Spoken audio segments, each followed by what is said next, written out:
지난 시간에는 우리가 결혼의 이유를 생각을 했다면 여기서는 결혼을 지켜가야 할 이유를 말씀하면서 특히 결혼 생활을 지켜가기 어려운 조건 속에서 더욱 힘써야 할 부분을 다루고 있는데 중요한 것은 불신의 반대쪽과 관계에 있어서 오히려 신앙의 편이 희생해야 할 것을 당부하고 그럼에도 불구하고 1대1의 관계가 깨어지거나 확대될 수 없음을 권면하는 내용으로 읽습니다.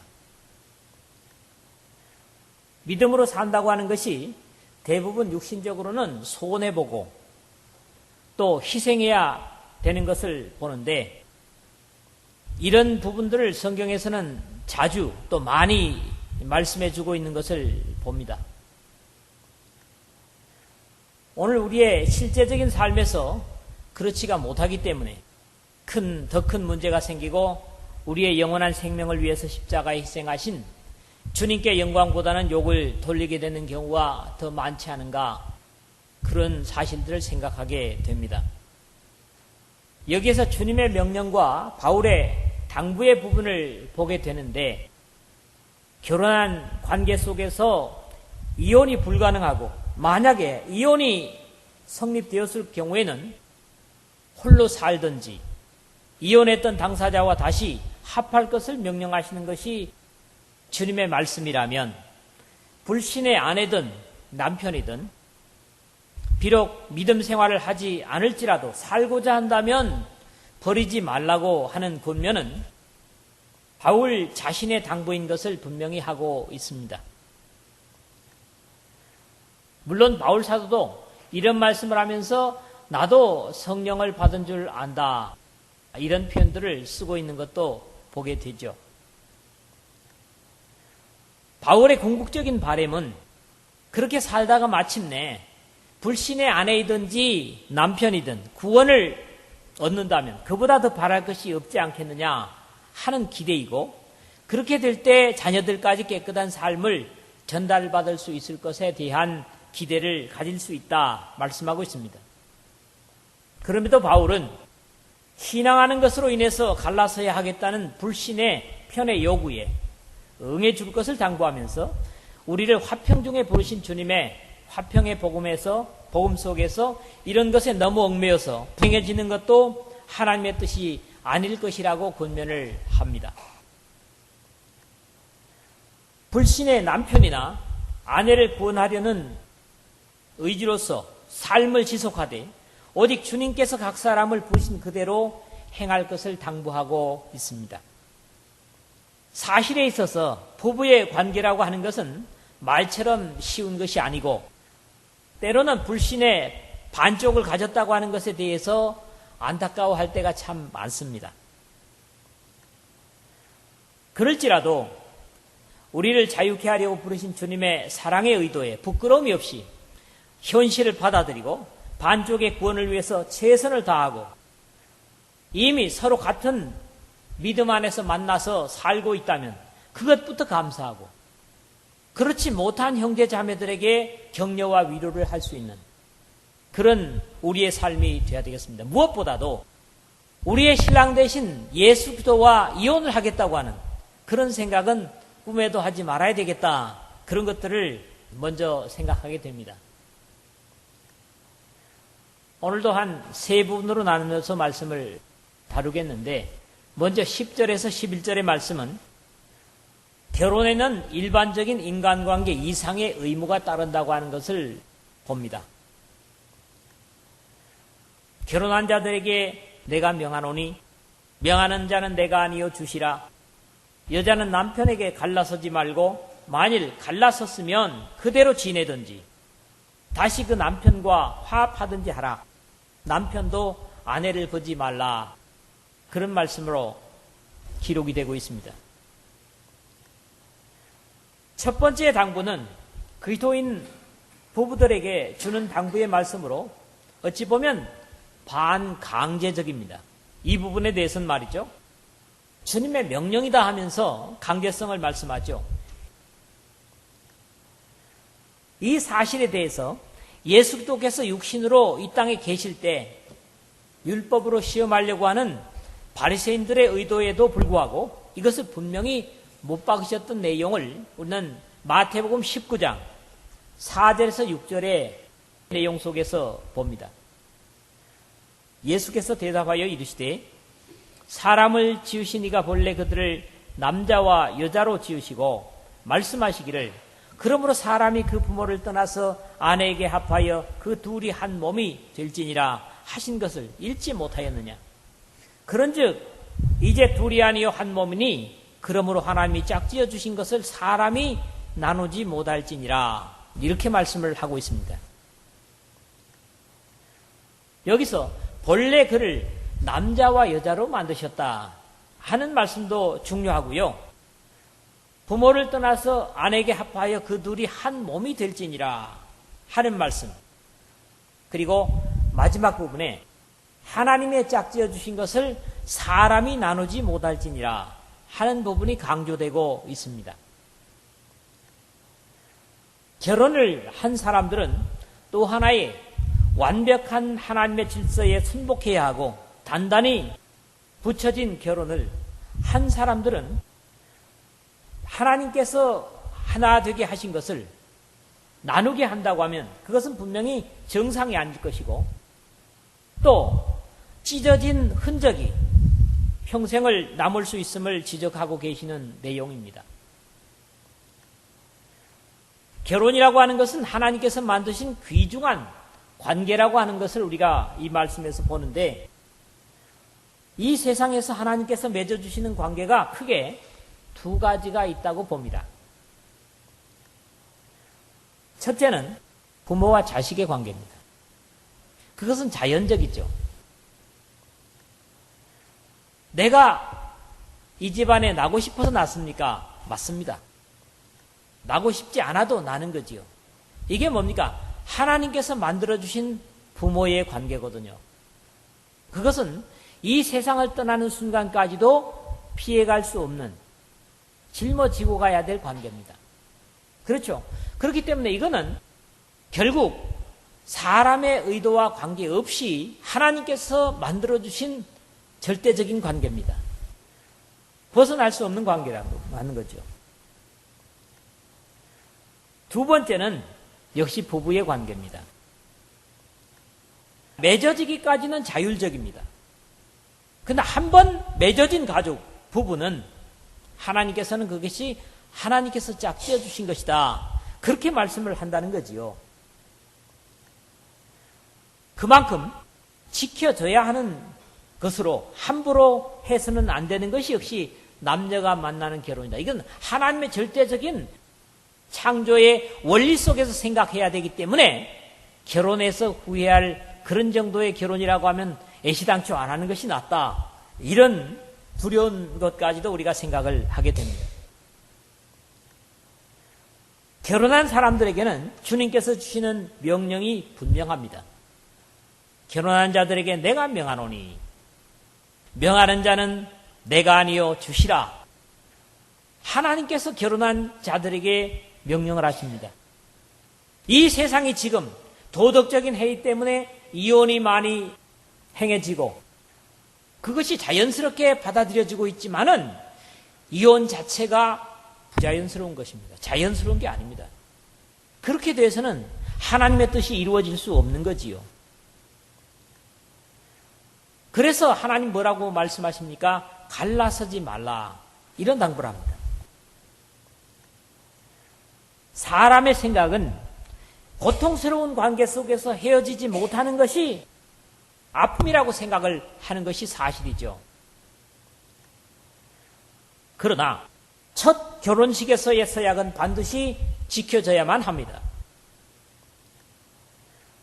여자는 남편에게서 갈라서지 말고 남편도 아내를 버리지 말라. 여기서 여자는 남편에게서 갈라서지 말고 떨어지지 말고 또 남편도 아내를 팽개치지 말라. 이런 말씀으로 우리가 들려집니다. 이게 특히 결혼에서는 더 수동적인 여자가 먼저 거론이 되고 있다는 사실입니다. 또 아내가 아닌 여자와 남편으로 쓰여지고 있는 것도 독특합니다. 아내는 그렇게 해야 되는데 여자는 이렇게 표현을 하고 있다는 거지요.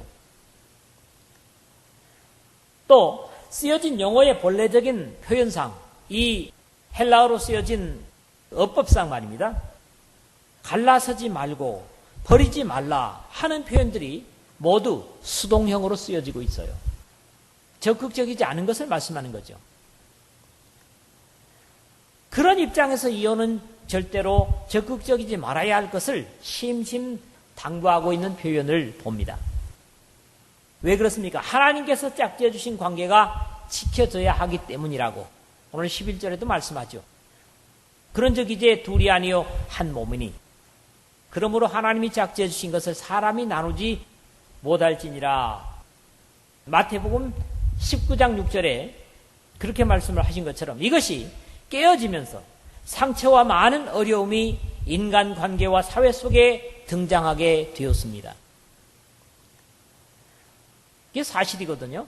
적어도 결혼에는 사람의 윤리나 도덕 이상의 계명이 함께하는 것은 이 약속과 모형이 창조주로부터 왔기 때문이고 사람이 필요에 의해서 만들어진 그런 관계가 아니기 때문입니다. 우리 주님의 십자가의 희생은 사탄이 뱀을 통해서 이간질시킨 아담과 하와의 혼인적인 불행의 회복을 위해서도 피를 흘리셨다는 사실을 우리는 잊지 말아야 될 것입니다. 무엇보다도 궁극적인 이 말씀의 명령은 우리의 신랑 되신 예수께 절대로 헤어지지 않아야 된다. 결국 예수님은 어느 신부, 어느 하나님의 백성도 팽개치지 않습니다. 실제로 그렇지 않습니까? 다만 신부였던 아내였던 성도가 예수님을 얼마든지 버릴 수 있다고 하는 그런 가정도 우리가 여기서 경계로서 받게 됩니다.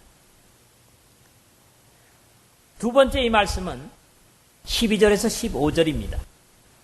그 나머지 사람들에게 내가 말하노니 이는 주의 명령이 아니라 만일 어떤 형제에게 믿지 아니하는 아내가 있어 남편과 함께 살기를 좋아하거든 그를 버리지 말며 어떤 여자에게 믿지 아니하는 남편이 있어 아내와 함께 살기를 좋아하거든 그 남편을 버리지 말라.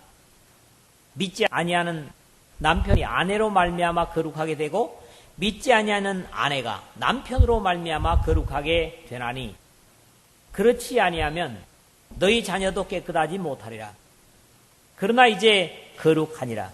혹 믿지 아니하는 자가 갈리거든 갈리게 하라.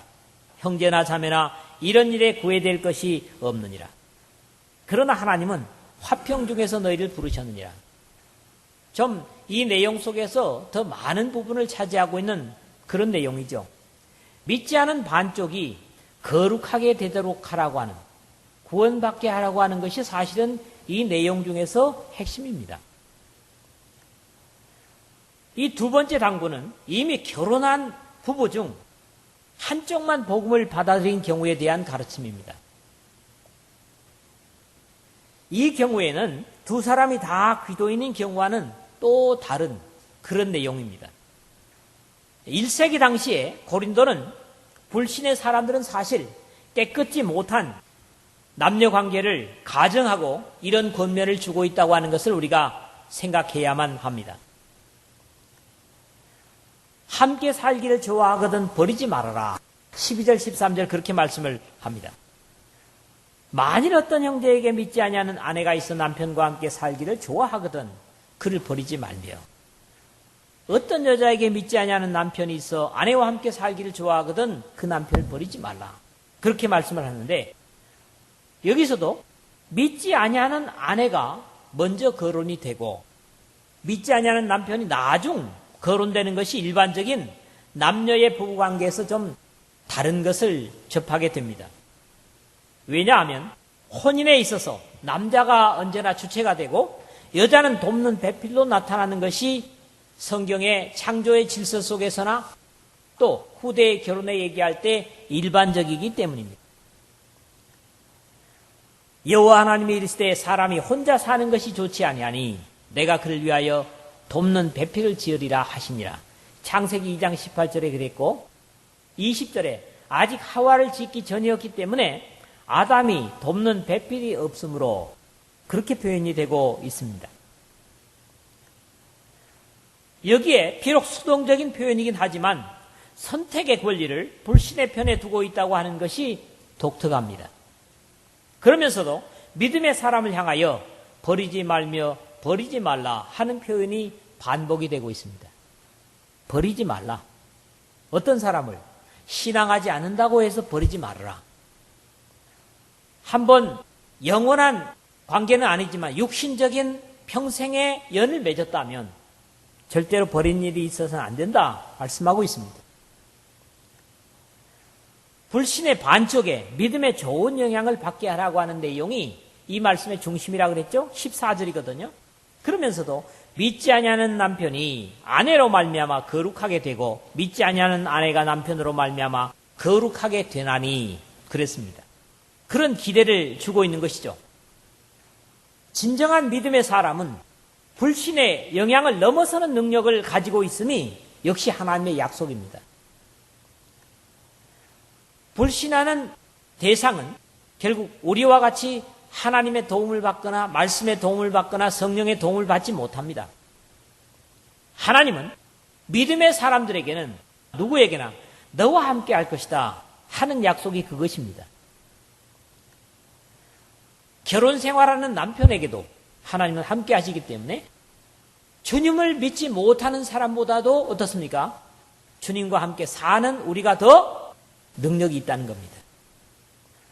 그렇기 때문에 이런 당부를 주고 계시다는 것을 이해할 필요가 있습니다. 그러나 믿지 아니하는 누구 아내 남편이 거룩하게 되고 믿지 아니하는 남편이 거룩하게 된다라는 것은 말처럼 쉬운 것이 아니죠. 어둠의 상대보다도 경건의 능력을 지켜갈 때만 가능함을 알아야 하므로 뼈를 깎는 희생이 포함되는 말씀이기도 합니다. 거룩하게 되고 거룩하게 되나니 완료형이 아니고 미래에 가능성이 있는 가정형으로 쓰고 있습니다. 그렇지 않냐면 너희 자녀도 깨끗하지 못하리라. 양친이 다 성결한 결혼 생활을 갖지 못하면 그것은 안타깝게도 다음 세대까지 부정적인 영향을 미치게 됨을 경고하고 있는 것입니다.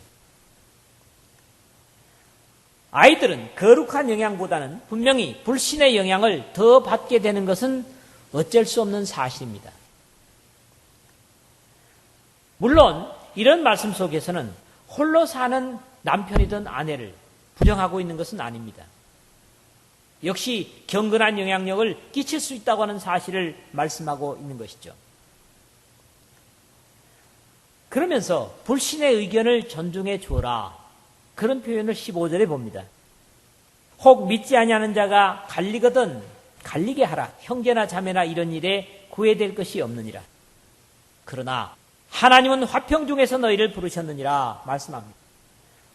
우리가 믿는 사람이 주도권을 가져야 할 것 같은데 갈리는 것은 나눠짐의 의사는 오히려 불신의 의사를 들어줄 것을 명령하고 있습니다. 하나님은 말이죠. 그럼에도 화평 중에서 부르셨느니라. 즉 그런 결과로 절대로 불화해서는 안 될 것을 당부하는 의미이면서 그것에 얽매여 삶을 망치는 것도 바라지 않는다는 내용입니다. 물론 이 말을 지나치게 해석해서 화평을 위해서 이혼을 해주라는 내용은 아닙니다. 왜? 앞에서 이것은 이미 주님께서 경계하고 있었기 때문이죠. 이혼은 불신과의 관계 속에서도 어쩔 수 없는 경우에 들어주겠지만 그럼에도 요즘처럼 이혼한 사람 관계 속에서 원수처럼 여기는 일은 없어야 할 것을 당부하는 거지요. 이게 역시 불신의 사람들과 다른 것입니다. 그러나 여기서도 핵심은 불신의 반쪽에게 거룩한 영향을 끼쳐서 믿음으로 돌이킬 수 있도록 최선을 다하는 것입니다. 이게 목적입니다. 마찬가지로 오늘 우리가 나누는 말씀의 마지막 부분도 역시 믿음으로 최선을 다할 것을 당부하는 내용으로 이 말씀, 오늘 우리가 다루는 말씀이 마무리되어지고 있습니다. 이 16절, 17절인데요. 믿음의 사람으로 최선을 다해야 한다고 하는 경계가 마지막이죠. 이 앞으로도 이 말씀을 세 부분으로 나머지를 더 나눠서 생각을 하겠는데 이걸 통해서 적어도 우리는 가정과 부부의 관계, 결혼의 관계를 완전히 섭렵할 수 있는 그런 여러분 모두가 되시기를 바랍니다. 16절, 17절을 보면 아내 된 자여 내가 남편을 구원할런지 어찌할 수 있으며 남편 된 자여 내가 내 아내를 구원할런지 어찌할 수 있으리요. 오직 주께서 각 사람에게 나눠주신 대로 하나님이 각 사람을 부르신 그대로 행하라. 내가 모든 교회에서 이와 같이 명하노라. 즉 믿음의 사람으로서 최선을 다해야 한다. 비록 찢어지고 나눠지더라도 거기에 대한 말씀을 주고 계신 것이죠. 하나님의 백성이 불신의 반쪽을 위해서 희생하고 애쓰는 것은 당연한 것입니다. 그러나 처음부터 불신자와 결혼해서 개종을 시키겠다는 시도는 사실 무모한 일입니다. 거기에 대한 확률은 매우 낮습니다. 성공하는 일이 있어도 확률이 사실 많지 않습니다. 이 부정적인 확률에 이를 가능성이 더 많은 것이 역사 속에서 검증되고 있는 것도 사실이고 이런 입장에서 지금 함께 신앙을 하고 있다면 그것에 대해서는 더 감사할 이유가 됩니다. 사실 어떤 사람들은 이 말씀을 들어서 불신 배우자와 결혼을 피하는 것은 전도의 기회를 버리는 것이다. 그렇게 말하는 사람조차 있다고 합니다. 전체적인 내용 자체가 이미 결혼한 가운데 한편만이 주님을 믿고 있는 사람들에게 대한 충고이기 때문에 이 말씀은 합당치 않습니다. 만일 어떤 형제에게 믿지 아니하는 아내가 있어 남편과 함께 살기를 좋아하거든 그를 버리지 말며 어떤 여자에게 믿지 아니하는 남편이 있어 아내와 함께 살기를 좋아하거든 그 남편을 버리지 말라. 이 12절 13절의 내용은 뭡니까? 아직 주님을 알기 전에 만났단 말이죠. 그리고 한 사람만 주님을 받아들였다는 겁니다. 결국 둘이 함께 믿는다고 하면 얼마나 좋겠습니까? 자, 이런 내용을 우리가 감안하면서 역시 생각을 해야 되겠는데 부정적인 결론을 믿음의 사람들은 먼저 갖지 말아야 합니다. 이게 16절이죠. 아내 된 자여 내가 남편을 구원할런지 어찌 알 수 있으며 남편 된 자여 내 아내를 구원할런지 어찌 알 수 있으리요. 둘 중 하나가 세상을 떠날 때까지 기회는 아직 있습니다. 이걸 기억하십시오. 우리 남편은 안 돼. 우리 아내는 안 돼. 다 돼도 우리 남편은 안 돼. 라는 부정적인 결과를 먼저 가져버림으로써 대하는 태도에도 적극적이지 못할 수 있습니다. 이 왼수 왜 이렇게 괴롭혀? 이런 정도까지 가는 것은 하나님께서 결코 바라지 않는 것이고 또 기뻐하지 않은 것이라는 거지요. 어찌 알 수 있으며 어찌 알 수 있으리요. 이 말씀은 오늘 또 한쪽만 신앙하는 분들이 꼭 품고 살아야 할 기대의 기도 제목입니다. 어찌 알 수 있으리요. 그런 일들이 있지 않습니까? 많지 않아도 있지 않습니까? 그러니까 이걸 우리가 전혀 포기하지 말라는 것이죠. 하나님의 부심 받은 그대로 행하라. 이것이 17절의 마지막인데요. 오직 주께서 각 사람을 부르신 그대로 행하라. 자, 이 결혼에 관한 한, 남녀 관계에 관한 한 분명히 사람마다 다릅니다. 남자는 남자들마다 다르고 여자는 여자들마다 다릅니다.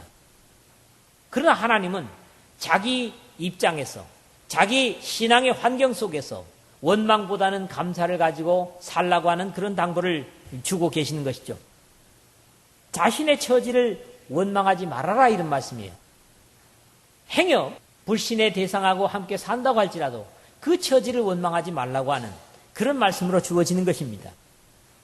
이 당부는 뒤에 연결되어지고 있지만은 결혼 생활뿐만 아니라 주님을 섬기는 사람들의 삶은 모든 범위에서 그대로 적용되어져야 할 것을 권면하는 내용입니다. 우리가 다음 시간에 생각하겠습니다만은 18절에서 21절에 보니까 할례자로 부르심을 받은 자가 있느냐 또는 종으로 부르심을 받은 자가 있느냐 이런 표현들을 보게 되죠.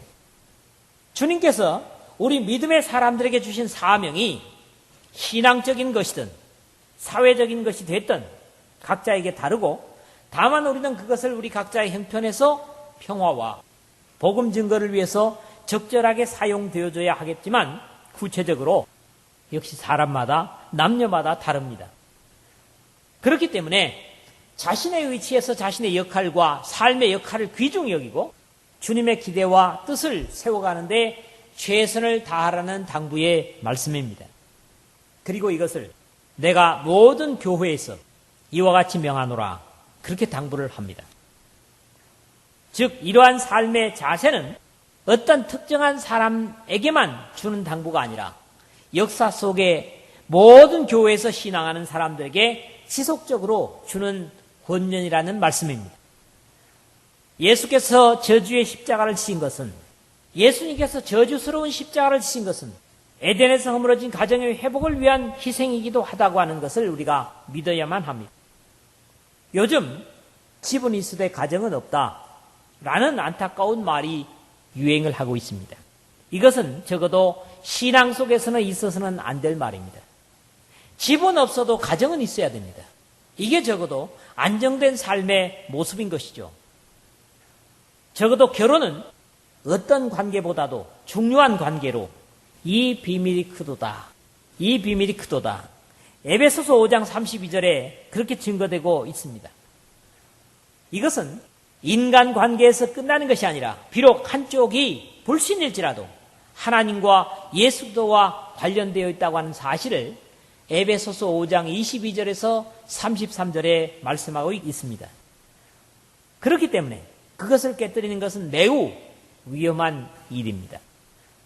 그럼에도 불신의 반쪽이 믿는 반쪽에 의해서 거룩하게 될 가능성을 가지고 있다는 데서 우리는 안타까움 속에서도 거룩해질 것을 바라며 기도하고 최선을 다해야만 합니다.